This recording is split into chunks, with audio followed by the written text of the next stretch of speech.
Delighted to be here. My agenda is to be as much of a resource for you folks as I can be for the time that we have. It's always the most fun when I feel most used. So very happy to run me through the grinder and take advantage of what I might be able to share with you. Let me just start out by saying you all get things done. I was listening to the radio this morning. What, your stock price in the last, excuse me, this is about as cool as it gets in terms of getting things done. So why are you in here? Maybe it's the stress of opportunity. Do you know Wall Street was more stressed out in the 90s than it was after the recession? Because they were afraid the competition might be getting there at 3 o'clock in the morning instead of 4, so they just stayed. In a strange way, when you're in crisis, you get to relax because you don't have to think. That's really, I think, what GTD, the nerve that it hit, is what is the, as someone very actually elegantly called it, knowledge work athletics. What is the thinking that we need to do? Now, we all do it. We all sort of do it intuitively. What I've done is bring to more conscious awareness what the thinking process is that facilitates our ability to get things done. Quite simply, you need to know what done means and what doing looks like. But that is not in a Gmail.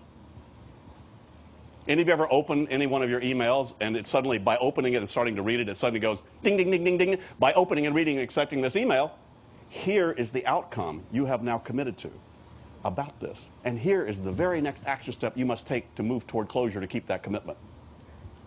Any of you get emails like that?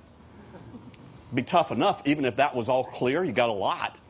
But no, each one of those, inside of all of that, we all have to make those decisions. That's the thinking process that has to go on to determine meaning.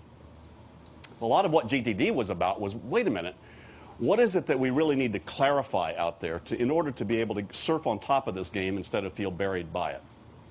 So if you're like me, I am a fellow student, by the way. Every single thing I'm going to share with you today, I fall off the wagon regularly and fast. By the way, it's very easy to fall off the GTD wagon, for those of you who are familiar with this. It's very easy to get back on. Very easy to get out of control. Very easy to get back on, as long as you know how to do that. So a lot of what I did was just make more conscious the process of how we get back on in case you get off. So if you're on, this will just be a reminder about how you got there. A lot of people get on but don't know how they got there. They go, wow, I'm on. What happened? Then they fall off and they go, oh, damn, what happened? As opposed to understanding, here's why I'm on, here's what I did that created that, that's actually a duplicatable event once you figure that out. So that's kind of what I did, was figure that out. And a lot of this is kind of after the fact. I'm really a behavioralist. I didn't start with theory and then try to make that work. I started with what works toward making things happen easier, faster, whatever. And then kind of backed up and said, no, wait a minute, what's the principle that lies behind that? For instance, have any of you in here sort of felt your back up against the wall and felt yourself sort of confused and a bit overwhelmed, and you sat down and you made a list and you felt a little bit better? Anybody ever do that? If you'd figured out why that works, you'd never keep anything in your head the rest of your life. Just most people have to feel really bad before they do things that make them feel a little bit better. But if you actually figured out why that works, you'd realize your brain is not for holding commitments. It doesn't function very well that way. And that's why, writing it down, nothing changed out here, but something changed about how you're engaged with that by distributed cognition, as the scientists now call that. I had a psychologist go through one of my seminars. She said, gee, David, you know what this is? I said, what is that? She said, distributed cognition. I went, you mean write it down? She said, well, that's another way to say it. Okay. Well, we laugh, but you've only seen the tip of the iceberg in terms of people understanding the value of getting things out of the psyche to be able to then negotiate with it in a much more objective, elevated level than to be in it. And I think we're still at the beginning of sort of testing out, exploring, and researching what those tools are that facilitate us freeing ourselves up for what the brain is really designed to do, which is intuitive, your intuition, your intelligence. No system can do that. Now, you engineers are saying, I want to find a better way to automate GTD. So, fabulous. I don't care how much of an AI expert you are, how much of a macro freak in your software you are, you're not going to write a program that when you run it, it says, call Fred. You might, but you're going to go, no, I'd rather have a beer. So systems can't tell you anything to do. They can, but you're not going to be able to trust it to tell you what to do.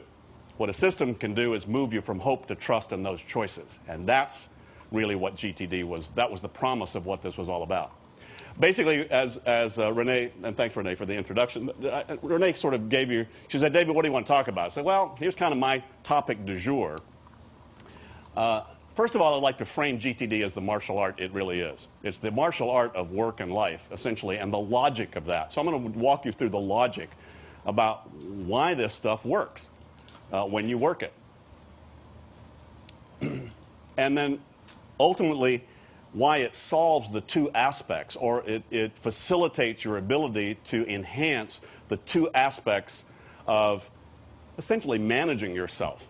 Control and perspective, by the way. Those are the two. We'll talk about those, the matrix. When you overlay those against each other, you'll see that, and they need very different things to do. There are different things to do that get you in control and different things to do that give you perspective. They're not the same animal. Talk about why the models that I sort of synthesized and pulled together facilitate control and perspective. And as you're going to see, folks, come on, and some of you who've intersected, how many of you have intersected with GTD to some degree? You've either read the book or been to a seminar or something like that. Okay. By the way, if you haven't, that's not a prerequisite. If you have, this will be a reminder of what you probably saw but didn't quite see yet. I need reminders of this regularly. It seems to be this onion I can keep peeling deeper and deeper, and we'll see more aspects of it. But I'll share with you the two very simple models that we facilitate. Now, each one of those, you can drill into it in quite a bit of sophistication and detail.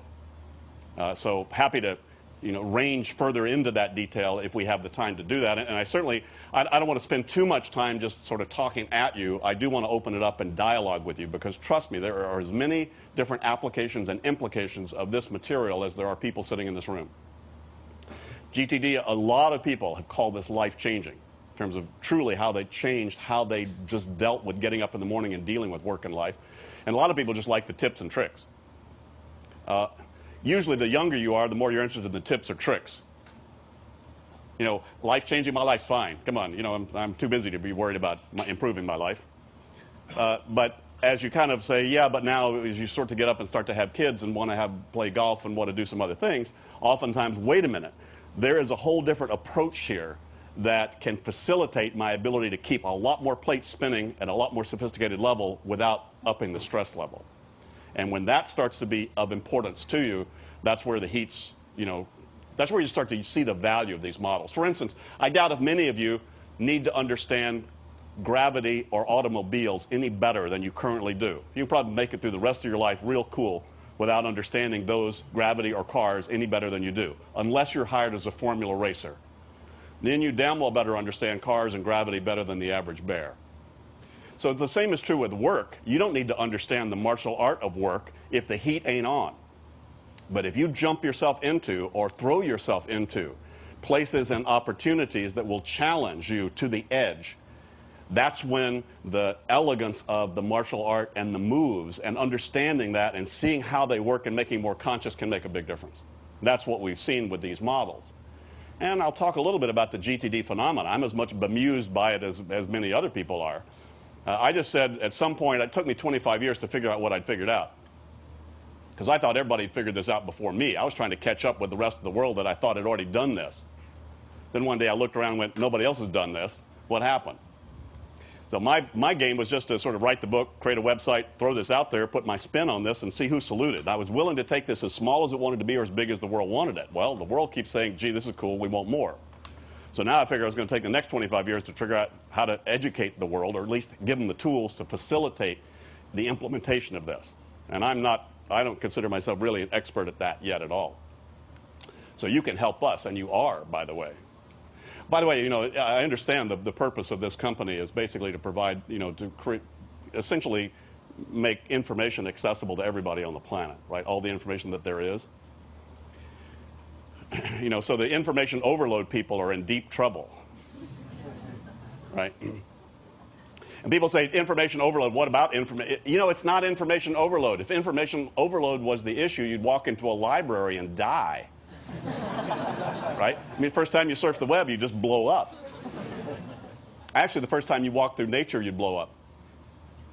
That's why nature is so relaxing, is because of the infinite variety of information that it feeds your brain.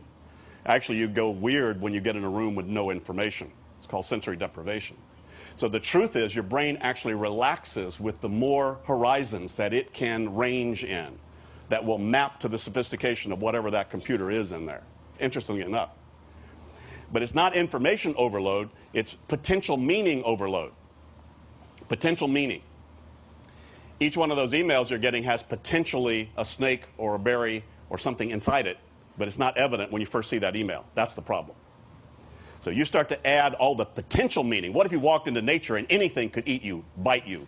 You know, it's like, God, that would be like, I'm not going out there. So let's talk about the martial art. I want to give you an idea of the martial art. And I did have a background in karate, so it actually was interesting to find the analogy. It seemed to hold very well with work. Work is an art. I'll be bold enough to tell you GTD described the art of work. Most people just work. They don't realize what the art of that work process is. By the way, I use work in a very universal sense. Anything you want to get done that ain't done yet, that's work. You know, so buy a company or buy a dog. They're both work. Trust me. So work's not a pejorative to me. I also don't even have a distinction between life and work. You know, I'll talk about that too. That's where this is going, is that's going to dissolve if it hasn't already, in terms of view. But the martial art, martial deals with surprise. Martial deals with surprise. I mean, not that the other art forms, you're not also dealing with surprise in some interesting way, but martial says you could be walking down a dark alley and 4 people jump you don't expect. So your training in the martial art will then reflect how good you are with surprise and allocation of energy in surprise. As for my experience, a lot of your competitive edge is your ability to deal with surprise, personally and organizationally. The organizations that can't deal with the stuff that wasn't expected are not around or look very different than they did before. So it is a martial art. Now, there is an image in the martial arts that I use, I refer to a good bit, mind like water.